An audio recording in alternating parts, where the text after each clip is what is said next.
Everyone, आज हम बात कर रहे हैं क्लास 12 फिजिकल एजुकेशन का जो पेपर लीक हुआ है उससे रिलेटेड। तो मैं जानती हूँ कि ये जो न्यूज़ है आप सबको काफ़ी स्ट्रेस दे रही होगी, लेकिन मैं चाहती हूँ कि हम इस इशू को कामली समझें और मेरा मकसद है कि आपको प्रॉपर गाइडेंस मैं इस वीडियो के थ्रू दे पाऊँ। तो लेट्स बिगिन। सबसे पहले लेट मी क्लेरिफाई दैट ये पेपर लीक किसी एक स्टूडेंट की गलती की वजह से नहीं, बल्कि कुछ एक्सटर्नल सोर्सेस के थ्रू हुआ था। कुछ लोगों ने सोशल मीडिया पर पेपर का स्क्रीनशॉट शेयर किया था जो गलत था। ऐसे केसेस में सीबीएसई तुरंत एक्शन लेती है और आपको पता होना चाहिए कि सीबीएसई का प्रोसेस काफ़ी ट्रांसपेरेंट और फेयर होता है। इसलिए अभी जो पैनिक हो रहा है उससे आपको चिल रहना है। अगर आपको लगता है कि आपने फेयर एग्जाम दिया है तो कोई टेंशन नहीं है। सीबीएसई काफ़ी स्ट्रिक्ट होती है और जो लोग इन्वॉल्व होते हैं उनके अगेंस्ट एक्शन लिया जाता है।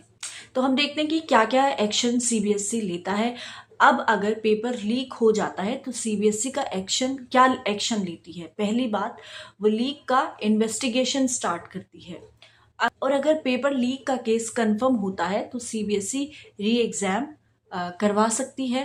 ये जो री एग्ज़ाम का प्रोसेस होता है आपके लिए फेयर होगा और उस टाइम पे सबको इक्वल चांस मिलेगा। मैं समझती हूँ कि आपको ये थोड़ा फ्रस्ट्रेटिंग लग सकता है, लेकिन ये सब कुछ स्टूडेंट्स के फेयरनेस को इंश्योर करने के लिए होता है। अब ये क्वेश्चन ये होता है कि आपको क्या करना चाहिए। तो अब आपको क्या करना चाहिए? पहली बात, जो आपने अब तक प्रिपेयर किया है उस पर फोकस आपको रखना चाहिए। आप अपने रिवीजन में लग जाओ। री एग्जाम के टाइम पर अगर अगर हो तो आपको पूरी तैयारी के साथ जाना होगा। आपका हार्डवर्क ही सबसे ज़्यादा इम्पोर्टेंट है और एक पेपर लीक होने से उसकी वैल्यू कम नहीं होती है। सेकेंड थिंग जो आप कर सकते हैं, जहाँ जो भी गॉसिप चल रही है उससे आपको अवॉइड करना है, क्योंकि जितना ज़्यादा आप उस चीज़ में इन्वॉल्व होंगे उतना आपका फोकस डिस्ट्रैक्ट होगा। सो let's stay calm and now आप अपनी मेंटल हेल्थ का ख्याल कैसे रखें। देखिए, मुझे पता है कि ऐसे इंसिडेंट्स स्ट्रेस क्रिएट करते हैं और आप सभी टेंशन में होंगे, लेकिन आपको अपनी मेंटल हेल्थ का भी ख्याल रखना है और आपको रखना होगा। रिलैक्सेशन टेक्निक्स जैसे डीप ब्रीदिंग, मेडिटेशंस और प्रॉपर स्लीप पे आप फोकस करिए। अगर आपको कभी स्ट्रेस फील हो तो आप मुझसे या किसी और टीचर से बात कर सकते हैं। ये सब चैलेंजेस आपको एक स्ट्रोंगर स्टूडेंट बना देंगे, इसलिए पैनिक मत करो।